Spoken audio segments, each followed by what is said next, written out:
Welcome to our next session, which is on body language. Here, I'm going to share with you tips on why body language is important.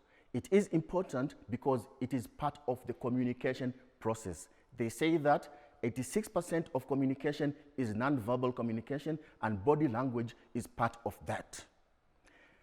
The first thing that learners look at is how confident you are. For you to show them that you're confident, you need to always be in a ready position, like that. Here, it means that you have taken control of the training session. Secondly, try to avoid certain things, such as the use of your arms inappropriately. First, when you put your arms like this, we call it arms akimbo.